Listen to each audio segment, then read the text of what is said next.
Iya, Dik. Oke Pak, sudah. Iya. Jadi langsung mulai nih.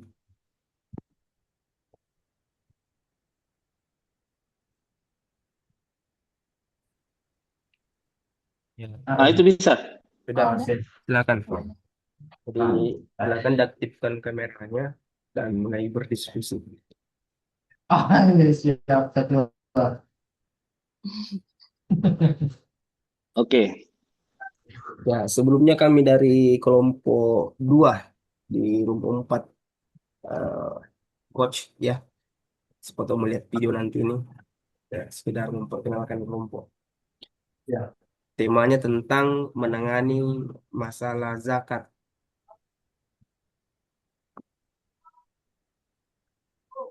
di mana ada dua judul besar yang akan didiskusikan bersama. Kita carikan bagaimana solusinya. Yang pertama, rendahnya kesadaran masyarakat untuk berzakat, padahal sudah memiliki kewajiban untuk berzakat. Kemudian yang kedua, penyaluran zakat yang tidak merata atau tidak transparan. Dua hal itulah yang akan kita diskusikan bersama. Kira-kira bagaimana solusi terbaik sehingga dua hal tersebut bisa eh, terselesaikan, paling tidak lah bisa mengurangi dari dampaknya dan sebagainya. Ya, silakan Bapak Ibu.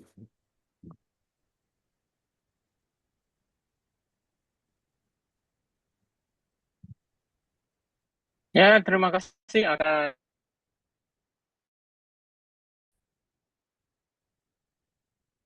ya, orang ini justru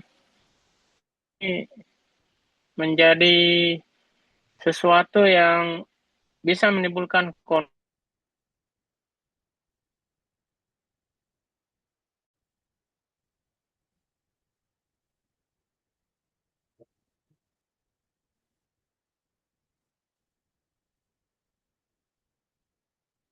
kepada siapa zakat itu bisa didistribusikan. Bahkan untuk perhitungan zakat mal saja mereka juga tidak tahu. Nah, mereka juga kadang saya perhatikan contoh di masjid saya, mereka itu sering mendistribusikan zakat yang mereka kumpulkan misalnya di bulan Ramadan itu untuk panitia. Ya, jadi macam-macam lah gitu kan kerja termasuk remaja masjid sehingga zakat yang terkumpul itu dibagikan kepada mereka. Nah, ini tentu dipertanyakan apakah memang disebut. Nah, yang lain juga misalnya jumlah zakat oleh Badan Amil Zakat ini hanya sekian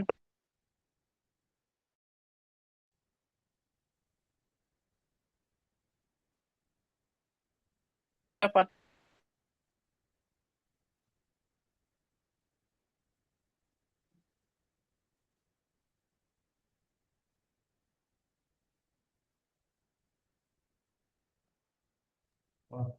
Bila.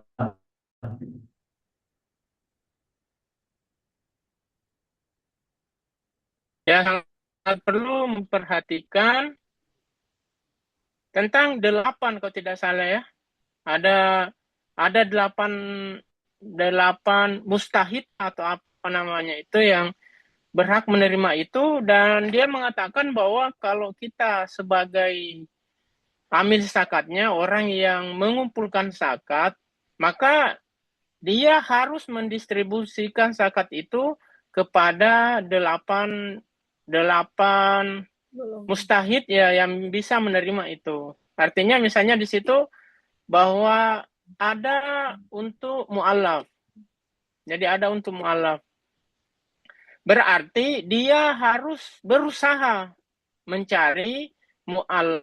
Kemudian memberikan zakat meskipun mu'alaf itu tidak berada di sekitar tempat tinggal amil zakat itu. Nah, jadi hendaknya katanya ya 8 itu harus terpenuhi semua. Ya saya kira dari saya itu saja sebagai apalagi unek-unek saya bahan diskusi buat kita terkait masalah distribusi dan lembaga pengelola zakat.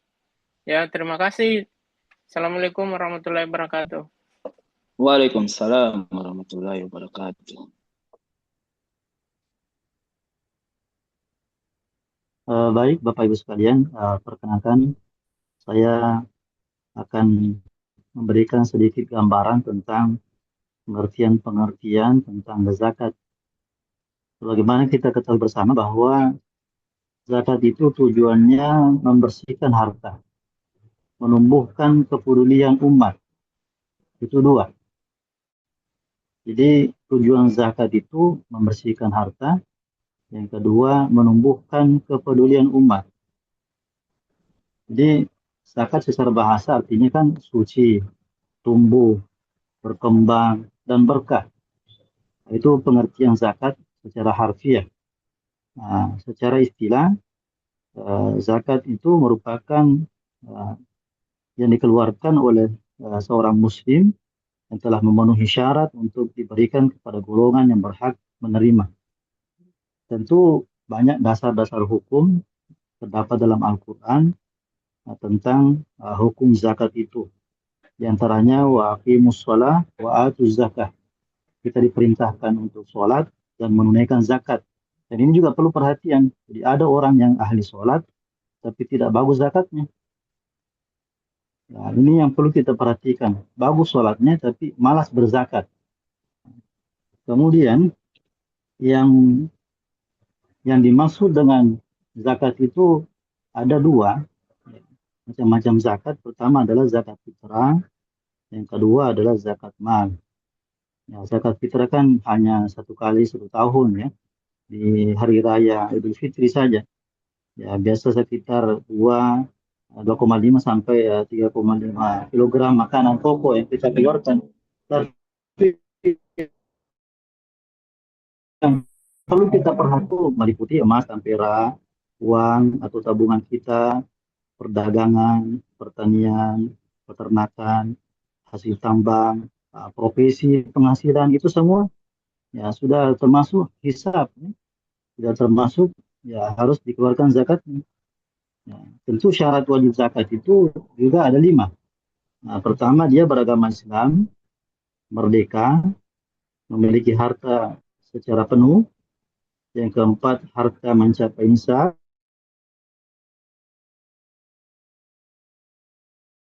Yang kelima, harta telah mencapai haul. Haul itu 1 tahun perhitungannya. Untuk jenis harta terlarang. Jadi ada juga harta yang tidak bergerak. Termasuk istri itu harta yang bergerak itu. Ya, jadi istri itu harta yang bergerak itu. Ya. Nah, kemudian yang perlu kita perhatikan juga golongan yang berhak menerima zakat yang disampaikan oleh Mansur. Ya, beliau menyampaikan bahwa golongan yang berhak menerima zakat itu kan dalam Al-Quran disebutkan surat Taubah ayat 60 ada 8 asnaf. Nah, 8 asnaf namanya. Pertama, wal fuqara wal masakin wal amilina 'alaiha wa mu'allafatil qulub wal riqab wal gharim fi sabilillah wa ibnu sabil. Di orang fakir, orang miskin, amil zakat, mu'allaf, riqab ini hamba sahaya. Yang keenam, gharim, orang yang berhutang. Ya. Kemudian yang ketujuh, fisabilillah. Yang kedelapan, ibnu sabil. Artinya ibnu sabil itu musafir yang kehabisan bekal. Misalnya saya dari Sidrap mau ke Makassar, ya hilang dompetku misalnya, atau seterusnya, itu bisa diterima, diberikan zakat itu. Ya. Nah, kehabisan bensin misalnya, tidak punya bekal misalnya, itu harus sebenarnya UPZ ini harus membantu orang-orang seperti itu. Di masjid-masjid sebenarnya harus ada UPZ, jangan hanya mengumpulkan saja, tapi menyalurkan juga. Seperti itu. Kemudian, hikmah dan manfaat zakat. Nah, ini yang perlu kita perhatikan juga. Nah, jadi hikmah dan manfaat zakat bagi muzaki. Kan ada 2 itu. Ada namanya muzaki, ada yang namanya mustahik. Muzaki itu pemberi zakat. Ya, pemberi zakat. Yang kedua, mustahik. Mustahik itu penerima zakat. Jangan terbalik.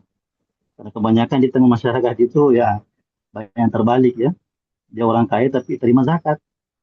Ya, terima bantuan, bansos. Nah, itu tidak dibenarkan itu ya. Ya, ya muzaki ini pemberi zakat itu ya manfaatnya dan hikmahnya pertama membersihkan harta dan jiwa. Yang kedua menumbuhkan rasa syukur. Yang ketiga mendatangkan keberkahan rezeki. Ya, selanjutnya menghindarkan sifat kikir. Nah, itu yang penyakit yang terakhir ini yang bahaya ini. Ya, menghindarkan sifat kikir. Kemudian manfaat untuk atau hikmah untuk mustahik yang menerima zakat itu pertama membantu memenuhi kebutuhan hidup. Nah, ini yang pertama yang paling penting. Membantu memenuhi kebutuhan hidup. Yang ketiga mengurangi beban ekonomi. Nah, ini yang paling penting juga. Dan yang lebih penting lagi, yang ketiga menumbuhkan semangat hidup. Kalau tidak ada ketiga-tiganya ini, orang tidak bisa hidup. Ya. Kemudian manfaat bagi masyarakat. Nah, ini yang juga membantu masyarakat sekitar kita. Yang pertama mengurangi kesenjangan sosial. Kalau zakat itu tersalurkan dengan baik. Bagi masyarakat dampaknya mengurangi kesenjangan sosial. Kemudian mempererat persaudaraan. Jadi kalau zakatnya bagus, hubungan kita antar sosial, humanis kita baik. Nah, kemudian yang terakhir, yang ketiga, mewujudkan keadilan sosial. Ya, jadi itu yang penting, mewujudkan keadilan sosial. Karena kalau kita berbicara bansos, rata-rata itu tidak mewujudkan keadilan sosial. Ya, siapa yang dekat dapat bansos. Beda dengan zakat ini, ya harus betul-betul merata. Yang 8 asnaf tadi itu, ya, tidak boleh keluar dari situ. Ya, tidak boleh keluar dari situ. Nah, silakan ditanggapi Bapak Ibu. Kami persilakan sebelum kita masuk ke topik permasalahan zakat di tengah-tengah. Oke, sedikit Ustadz. Terkait yang tadi ada penjelasan orang-orang yang bisa menerima zakat ya. Salah satunya itu orang yang mempunyai utang. Mungkin bisa dijelaskan lagi ini yang termasuk orang-orang yang mempunyai utang, karena kita ini PNS juga punya utang di bank misalnya.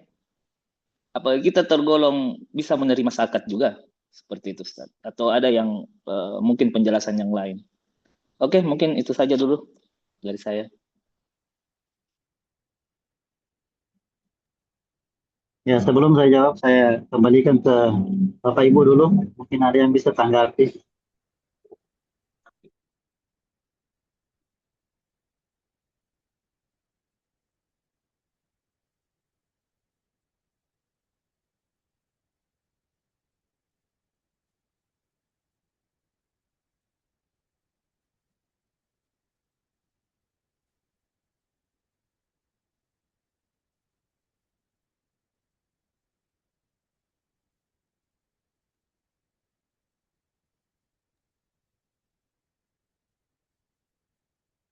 Gimana Bapak Ibu?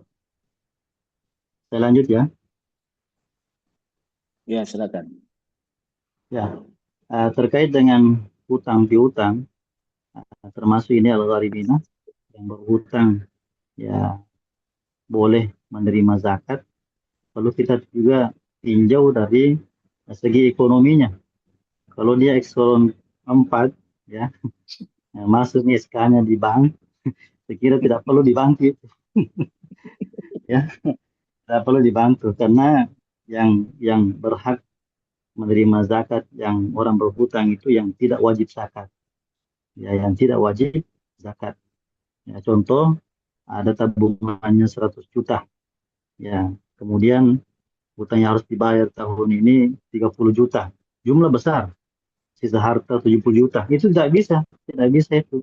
Karena dia punya simpanan. Apakah simpanan lahir atau simpanan batin. Nah, itu ya. Ya. Nah, Simpanan kemudian batin, Ustaz. Simpanan batin. ya. Maksudnya simpanan batin. Kemudian jika berhutang tetapi masih mencapai nisab itu tidak boleh. Ya, tidak boleh. Maksudnya apabila setelah dikurangi utang yang jatuh tempo hartanya masih mencapai nisab, maka tetap wajib zakat. Artinya tidak boleh menerima zakat seperti itu. Ya. Nah, kemudian eh, yang berhak menerima zakat dengan syarat yang berhutang tadi, nah, pertama utangnya untuk kebutuhan yang halal dan bukan maksiat. Misalnya dia pernah beli sesuatu atau kebutuhan obat-obatan dalam tanda kutip ya, narkoba dan sebagainya, dia berhutang sama orang itu, sama bandar itu tidak boleh itu. Ya, tidak boleh dibayarkan. Karena itu bukan untuk kebutuhan yang halal dan untuk hal-hal yang maksiat. Nah, kemudian yang kedua, tidak mampu melunasi hutangnya. Betul-betul tidak ada lagi yang bisa dipakai sebagai jaminan. Itu boleh dibantu melalui zakat. Kemudian yang ketiga, utang tersebut memberatkan kehidupannya. Di banyak orang yang mengakhiri hidupnya karena beban utangnya sungguh luar biasa dan banyak juga yang sudah terbiasa dengan hutang. Nah, nggak biasa nih orangnya. Ya, kalau bahasa bagusnya seperti itu. Di sedikit-sedikit utang, sedikit-sedikit utang. Jadi memang dia suka seperti itu, menambah beban hidupnya. Gali lubang tutup lubang ya. Kalau misalnya, nah betul, ya seperti itu Pak. Ya. Nah, tentu pertanyaan-pertanyaan seperti inilah yang sering muncul, baik itu di Basnas maupun di UPZ, bahkan kita sebagai penyuluh agama dengan masyarakat banyak pertanyaan seperti ini Pak. Apakah semua orang yang berutang boleh menerima zakat? Tentu jawabannya tidak. Orang yang berutang tapi masih mampu membayar utangnya dari harta atau penghasilannya tidak termasuk mustahik zakat.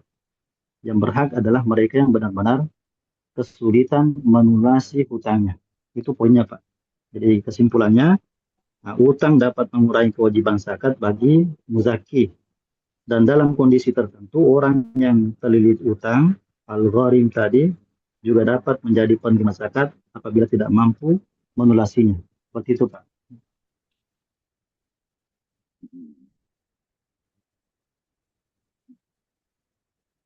Nah, ini juga ada pertanyaan juga ini terkait pembayaran zakat fitrah ya.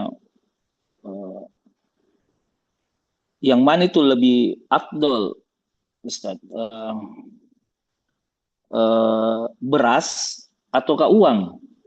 Kalau dalam zakat fitrah ini, itu biasa yang menjadi pertanyaan bagi saya pribadi juga terkait yang mana yang lebih afdol lah, apakah uang ataukah beras seperti itu.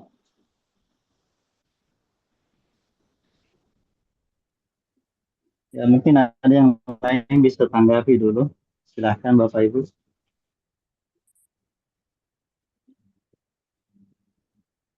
Tapi Pak, mungkin bisa tambahkan Pak sedikit.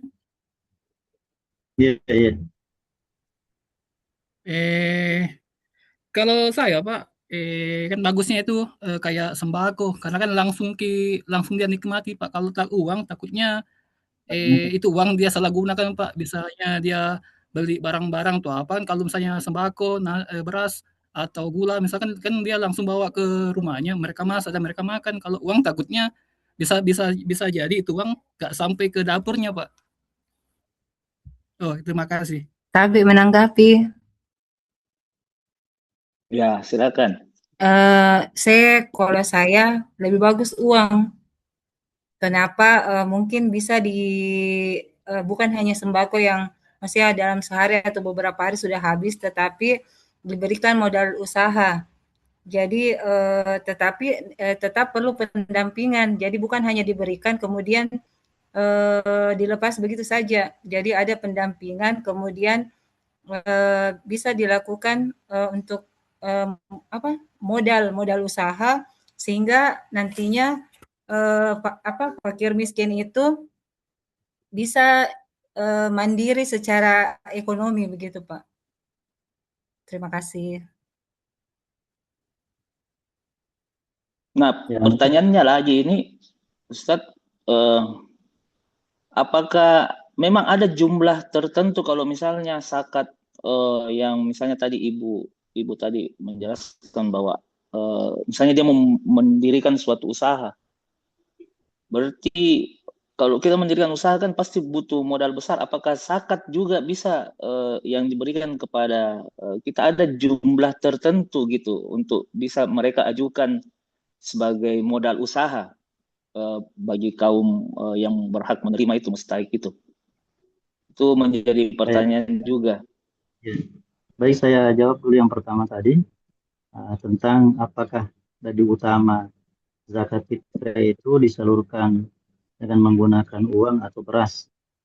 Nah, ini sudah sering disampaikan oleh para ulama kita. Mayoritas di Indonesia pada umumnya itu berzakat fitrah dengan uang. Ya. Mayoritas ulama dari mazhab Syafi'i, Maliki dan Hambali berpendapat bahwa zakat fitrah harus dikeluarkan dalam bentuk makanan pokok. Ini menurut Imam Malik, Syafi'i dan Hambali. Ya, sebagaimana yang dicontohkan oleh Rasulullah Shallallahu Alaihi Wasallam. Dulu itu Nabi dan para sahabat menyalurkan zakat fitrah berupa kurma, gandum atau makanan pokok lainnya. Apa alasannya? Ada 3 alasan menurut dalam kitab ini sesuai dengan praktik Nabi Shallallahu Alaihi Wasallam. Jadi alasan Imam Maliki, Imam Syafi'i dan Hambali ya harus dengan makanan pokok, ya, bahan-bahan pokok, karena sesuai dengan praktik Nabi Shallallahu Alaihi Wasallam. Kemudian kedua, lebih menjamin kebutuhan pangan fakir miskin pada hari raya. Nah, itu lebih dibutuhkan pada saat itu. Ya, karena bisa dipakai untuk makan, karena pada saat hari raya Idul Fitri itu dilarang untuk kelaparan, harus makan orang. Jadi Nabi seperti itu. Nah, kemudian alasan yang ketiga, keluar dari khilaf perbedaan pendapat para ulama. Nah, kemudian hanya Imam mazhab Hanafi, sebagian ulama kontemporer membolehkan zakat fitrah membayar dengan nilai uang. Apa alasannya? Alasan yang pertama, uang lebih bermanfaat dalam kondisi tertentu. Ya, bisa mungkin dipakai bayar hutang atau karena banyak saya dengarkan dari masyarakat kita umat Islam itu pada hari raya pada bulan Ramadan banyak hutangnya karena dia harus menutupi kebutuhan untuk berbuka puasa. Karena orang fakir seperti itu rata-rata. Dia juga mau makan enak, tapi dia tidak mampu, jadi dia berhutang. Nah, jadi ada ulama yang berpendapat bahwa zakat fitrah yang kita serahkan bisa berbentuk uang untuk dipakai membayar hutang. Nah, itu lebih bermanfaat dalam kondisi tertentu. Nah, kemudian yang kedua, memudahkan mustahik memenuhi kebutuhan yang lebih mendesak. Seperti itu tadi. Jadi banyak kebutuhan-kebutuhan mendesak bisa dipakai untuk beli baju lebaran, bisa dipakai untuk misalnya bayar arisan karena sudah jatuh tempo, bulan ini dan seterusnya. Nah itu ya, boleh seperti itu. Nah, kemudian ketiga lebih praktis dalam pengelolaan dan distribusi kan lebih praktis kalau uang. Apalagi di Indonesia ini kan banyak yang ya banyak lembaga zakat UPZ yang sudah bisa menyalurkan melalui ya barcode itu atau transfer langsung, itu lebih mudah kan seperti itu, lebih praktis sebenarnya. Nah, saya kembalikan kepada forum kita. Izin Pak Ustadz bertanya lagi. Ya. Ya silakan. Tentang itu Pak Ustadz, tentang panitia zakat kan setiap masjid kan sudah ada panitianya Pak kah yang bahas tentang zakat. Ya ini yang sering terjadi di masyarakat biasanya banyak ditemui ada beberapa orang yang zakat fitrah bisa uang bisa beras tanpa melalui panitia yang resmi. Bagaimana hukumnya itu Pak? Apakah resmi? Apakah tidak? Dan takutnya nanti kan ketika pendataan terjadi kesenjangan data antara data yang harus menyumbang di masjid sama jumlah yang harus menerima zakat, karena rata-rata masyarakat saya lihat mereka memberi zakat tanpa sepengetahuan panitia. Dia inisiatif misalnya ke guru ngaji misalnya Pak, atau ke orang-orang fakir yang tidak terdata di panitia masjid di sekitarnya. Tapi Pak Ustadz. Oh iya, siap. Jadi ini bukan diskusi ya, tanya jawab. Saya mami yang dikeroyok ini. Ya, Sekedar jadi mohon sharing-sharing Pak. betul ya. Jadi harus ada yang pro kontra ini. Sebenarnya kalau ya yang namanya pengumpul zakat di masjid ini sebenarnya saya kurang, kurang apa ya, kurang setuju kalau pribadi Pak, karena tidak banyak yang sedikit yang amanah. Ya, sedikit yang amanah. Saya lihat seperti itu di tengah-tengah masyarakat kita. Ada yang lebih parah, ya dia manakah sebagai pengumpul zakat, tapi diambil semua. Nah, ini yang disebutkan dengan bukan wal amilina alaiha, wal amilina alaiha, wal amilina alaiha. Nah, dia mengambil semua.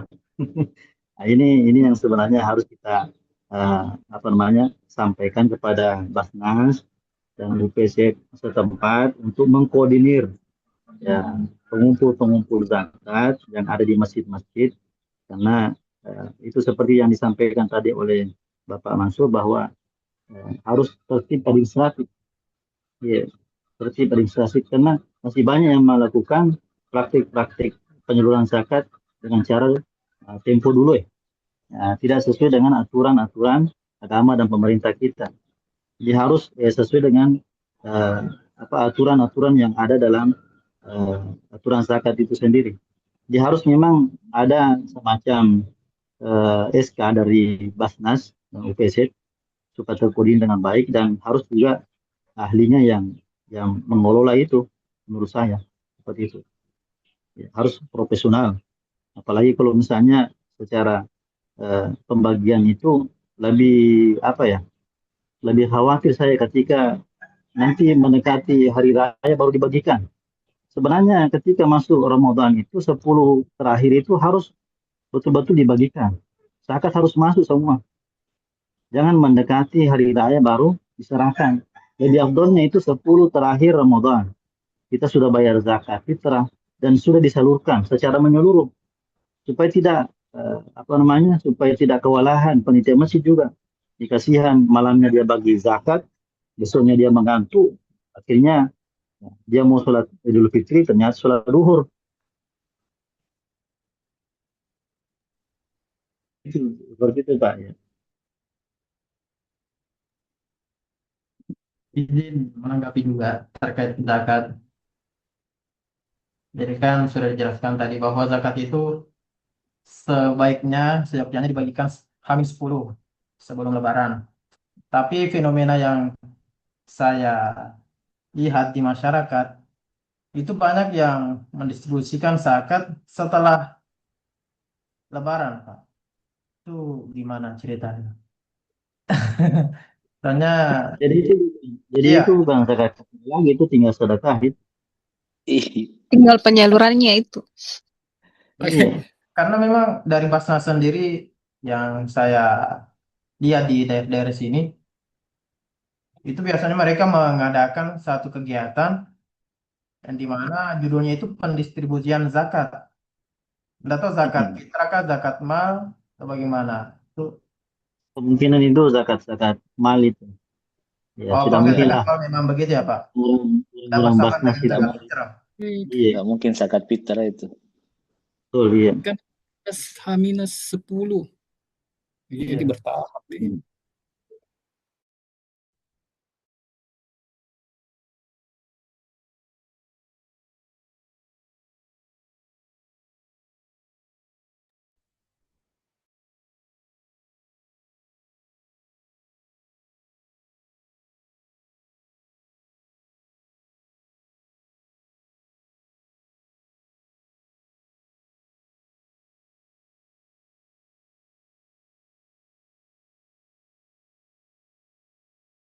sebaiknya zakat fitrah itu dulu, ya, di sekitar kita dulu. Jangan dulu keluar kecamatan. Di kecamatan kita dulu disalurkan. Kalau misalnya sudah terpenuhi semua, ya, di kecamatan lain kurang, bisa kita dibawa ke sana. Kita bisa bawa ke sana. Karena zakat itu sebenarnya harus di mana masuk, di situ keluar. Itu konsep zakat. Di mana masuk, di situ keluar. Kemudian yang keempat, kita perlu ada yang namanya Kartu pintar laporan ya. secara terbuka kepada jemaah. Ya, ini yang perlu. Ini jarang sekali masjid-masjid yang melaporkan zakat, pelaporan zakat fitrahnya setelah hari raya Idul Fitri itu. Nah, dan juga masyarakat tidak menuntut itu. Padahal ini sebenarnya harus transparansi, ya, harus diketahui secara keseluruhan. Sama ketika uang masuk masjid dan pengeluarannya harus disampaikan. Lebih-lebih ini tentang zakat fitrah yang wajib yang kita salurkan. Nah, kemudian yang terakhir, harus panitia itu bekerja dengan amanah, jujur dan profesional. Itu salah satu dukungan yang penuh bagi kita ingin membantu pengumpul zakat fitrah di masjid-masjid kita masing-masing. Sekira itu, Pak.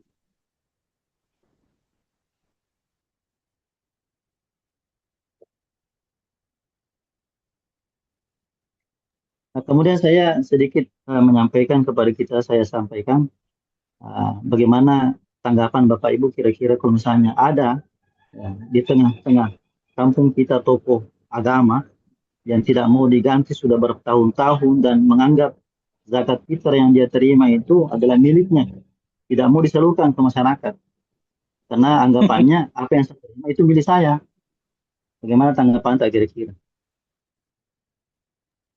Ya, izin menanggapi. Jadi berdasarkan pengalaman di sini di tempat saya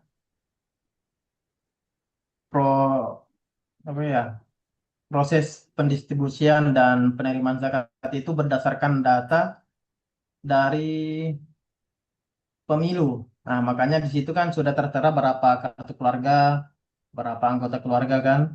Nah, itu berdasarkan itu. Jadi misalkan ketika imam atau panitia zakat yang menerima di masjid itu menyetor zakatnya ke KUA atau UPZ, nah itu bisa dibuktikan dengan data. Jika memang hasilnya tidak sesuai, diperkirakan tidak sesuai atau jauh selisihnya dengan data yang diterima, dengan hasil dari penyetoran zakat itu, maka biasanya langsung di SP2 biasanya ditindak begitu, Pak. Soalnya kan lembaga-lembaga pemerintahan kayak KUA, UPZ itu kan tentunya memiliki data, apalagi terkait dengan zakat, baik itu penyetoran, penerimaan maupun pendistribusian zakat itu berdasarkan data. Nah, data yang diambil itu dari bantuan pemilu. Nah, itu kan sudah tertera berapa jumlah anggota keluarga. Maka jika memang ada kesalahan, itu biasanya langsung kentaras, Pak, ketemu masalahnya. Dan biasanya orang yang yang melakukan pelanggaran itu sudah tidak diberi kebijakan lagi. Kan kita pahami bahwa UPZ itu tentunya mengadakan pertemuan terlebih dahulu kepada panitia atau imam-imam masjid yang akan dijadikan sebagai tempat untuk penerima zakat. Dan sepengetahuan saya tidak semua imam itu diberi hak untuk menjadi penerima zakat. Hanya imam-imam tertentu saja yang ditunjuk. Oke, izin saya juga menanggapi terkait adanya panitia zakat yang menganggap dirinya menerima ya zakat secara sepenuhnya. Itu mungkin adanya di daerah-daerah terpencil ya kalau menurut saya, karena kalau di kota itu kota-kota besar atau kota-kota yang atau kecamatan-kecamatan yang yang sudah yang tidak tradisional atau apa ya, yang tidak terpencil itu mungkin tidak seperti itu. Mungkin ini yang terjadi itu di pelosok-pelosok. Nah, ini yang harusnya Kemenak atau dari pemerintah daerah itu bisa turun untuk memberikan sosialisasi atau pemahaman kepada panitia-panitia masjid atau panitia-panitia di daerah-daerah tersebut untuk hal yang seperti itu, fenomena yang seperti itu. Karena itu mungkin adanya saya bisa pastikan bahwa itu bukan di kota-kota besar hal yang seperti itu. Mungkin dia di daerah-daerah ya mungkin di pelosok yang masih menganggap bahwa ada satu tokoh agama di sana yang mungkin mereka menganggap bahwa dirinya itu penerima penuh, tidak mau menyalurkan zakatnya. Terus saya tanggapi juga dari Bapak siapa tadi itu yang sebelumnya terkait penyaluran pakai data pemilu. Bukannya kalau penyaluran zakat itu memang ada data dari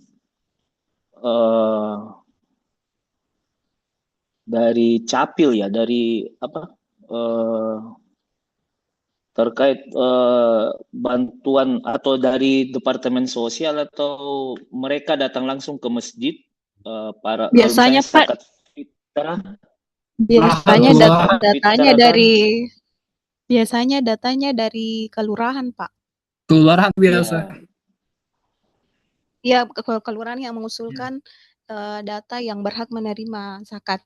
Iya, saya agak tadi dengan data pemilu itu, karena kalau data pemilu ya bisa jadi ada yang kurang ya, kalau di tempat tak seperti itu ada data pemilu itu mungkin perlu dipertanyakan ya, kalau saya mungkin itu ada kepentingannya kalau pakai data pemilu untuk penyaluran zakat. Penyetorannya Pak, misalnya kan setiap orang kan wajib berzakat bagi kecuali yang 8 asnaf itu. Oh, donatur maksudnya, ini donatur zakatnya. Bukan bukan penerima. Ya, cara penyetorannya ke Pak Imam itulah. Jadi bisa dipastikan ada selisih antara data-data begitu, kan bisa dilihat secara ketat mata lah begitu, terkait data yang sesuaikan dengan pas pemilu dengan penyetoran itu kan biasanya jauh begitu Pak. Kalau untuk penyetoran itu pendistribusian ya memang dari lembaga-lembaga tertentu yang punya data tingkat kemiskinan atau orang-orang yang membutuhkan. Iya. Iya, saya pikir tadi itu data bagi yang penerima bantuan. Ternyata yang donatur zakatnya atau anunya ya. Seperti itu dari saya, mungkin yang saya bisa berikan masukannya.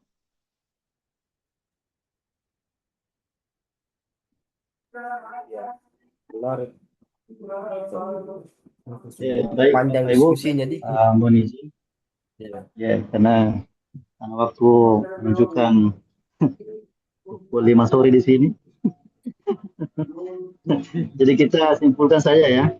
Ya, simpulkan. Ya, langsung ke solusi saja. Apa kira-kira? Kalau kami memberikan solusi permasalahan zakat yang di tengah-tengah masyarakat kita, pertama perlu meningkatkan edukasi dan solusi zakat. Apa itu? Termasuk masyarakat yang belum memahami hukum, nisab, apa itu haul, dan cara menghitung zakat. Jadi yang punya tugas ini siapa? Kita perlu mengadakan pengajian dan kajian tentang zakat. Ini yang pertama. Ya, perlu pengajian dan kajian tentang zakat. Yang kedua, memanfaatkan media sosial untuk dakwah zakat. Yang ketiga, melibatkan penyuluh agama, imam masjid, dan tokoh masyarakat dalam sosialisasi. Nah, itu tiga yang berperan penting dalam memberikan edukasi dan sosialisasi tentang zakat. Kemudian perlu juga poin yang kedua, memudahkan pembayaran zakat. Ya, ini harus ada kemudahan. Apalagi kan sekarang ini zaman-zaman kita ini zaman mager. Ya, ada yang namanya market online ya. Ya, jadi kita tinggal menunggu kurir saya di rumah. Jadi sebenarnya zakat itu seperti itu juga harusnya kita ikuti polanya sekarang. Ya, untuk mempermudah pembayaran zakat, kemudahan layanan akan mendorong masyarakat untuk berzakat. Pertama, perlu pembayaran melalui masjid, UPZ, dan lembaga amil zakat yang terdekat dari rumah kita. Yang terdekat dari rumah kita itu yang paling banyak, itu yang paling besar adalah masjid. Ya, setiap masjid itu harus ada lembaga UPZ-nya, unit pengumpul zakat. Bukan lembaga, tapi unit pengumpul zakat. Kemudian yang kedua, untuk kemudahan masyarakat kita untuk pembayaran zakat, pembayaran secara digital dan transfer bank. Perlu dibawakan barcode itu, tempel di masjid, kan langsung gitu masuk. Kecuali misalnya ada yang memanfaatkan barcode itu, diganti barcode-nya dengan rekeningnya. Nah, ini juga perlu dipantau terus ini. Ya, banyak itu terjadi begitu di apa namanya? Di celengan-celengan masjid, ternyata tangan-tangan usil itu diganti barcode-nya di tempel. Ya, itu yang perlu kita selalu pantau itu. Nah, kemudian yang ketiga, pelayanan jemput zakat bagi muzaki yang membutuhkan. Kalau misalnya bisa teleponkan, misalnya kalau sudah memiliki bayar zakat, nanti saya datang ke rumah. Nah, itu salah satu layanan untuk memudahkan masyarakat untuk membayar zakat. Seperti itu, Pak. Saya kembalikan ke forum. Baik, saya juga sedikit komentar terkait zakat ini. Persoalan tadi bagaimana kemudian rendahnya kesadaran masyarakat berzakat, betul yang dikatakan Ustaz Sudri bahwa perlu mengadakan sosialisasi zakat secara berkala, ya baik itu kan sebulan sekali ataupun kalau menjelang bulan Ramadan itu momen tepat untuk mengadakan kajian zakat. Bagaimana kemudian memperkenalkan zakat itu, zakat fitrah khususnya, bagaimana syarat-syaratnya, syarat mustahiknya. Jadi di situ menjadi momen untuk mensosialisasikan zakat, khususnya zakat fitrah. Nah, terkait penyaluran zakat yang kurang merata, ada yang kemudian tidak kedapatan, mustahik yang seharusnya dapat tapi tidak dapat, nah, maka solusinya perlu diadakan pendataan secara berkala juga. Jadi perlu membentuk tim kalau bisa. Misalnya kalau lingkup desa, desa sebenarnya bisa eh, menjalankan zakat itu secara optimal. Yang penting semua mau bekerja sama. Nah, misalnya sosialisasi zakat itu langsung diambil alih oleh pemerintah desa. Nah, kepala dusun terlibat juga untuk mengarahkan warga-warganya. Jadi perlu nanti dipetakan, oh di desa ini ada yang masuk kategori muzaki atau yang memberi zakat, yang misalnya zakat mal ya, muzaki yang wajib membayar zakat. Ada yang kemudian mustahik. Jadi masyarakat sendiri yang kemudian menentukan siapa saja yang di tetangganya yang termasuk mustahik, yang termasuk fakir miskin, ya, mualaf dan sebagainya. Jadi masyarakat yang menentukan sendiri. Oh ini mustahik, orang-orang ini yang termasuk mustahik atau yang menerima zakat di daerah saya. Jadi dalam desa itu sudah ada transparansi. Oh ini sudah dipetakan. Oh ini yang ini muzaki, ini yang mustahik. Jadi dari situ sudah jelas. Sembari terus mengadakan sosialisasi atau kajian zakat melalui ya pengurus-pengurus masjid, penyuluh agama, pak imam dan sebagainya. Itu harus gencar terus untuk eh, sosialisasi. Nah, kemudian terkait lembaga atau unit pengumpul zakatnya, memang perlu di SK-kan juga. Nah, kalau sebenarnya ini Basnas itu sudah sebenarnya punya turunan lembaga ya, unit pengumpul zakat itu setiap kecamatan ataupun setiap desa. Dan sudah memang disahkan dan itu yang secara kelembagaan itu yang terjamin. Nah, kemudian ada laporan yang perlu disusun setelah eh, proses pengelolaan zakat tersebut.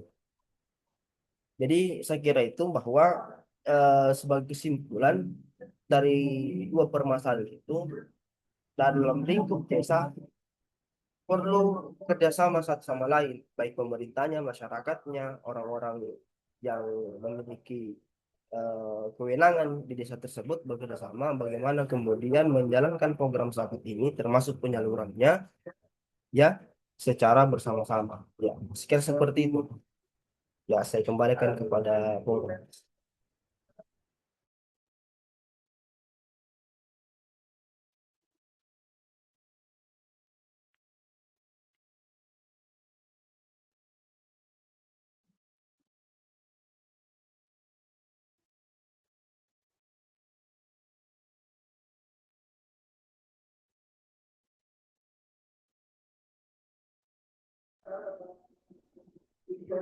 Ini keluar dari konteks. Ini kalau misalnya kita pakai handset ini kalau setelah direkod ini tetap pada suaranya atau tidak ini?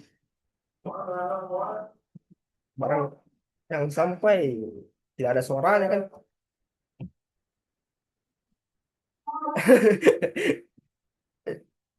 Yang saya pakai handset ini barang siapa tahu tidak terbaca dan sebagainya. Bisa didengar dulu. Begini. Nanti dilihat kawan-kawan. Baca tuh. Tidak dikasih backsound. Waduh.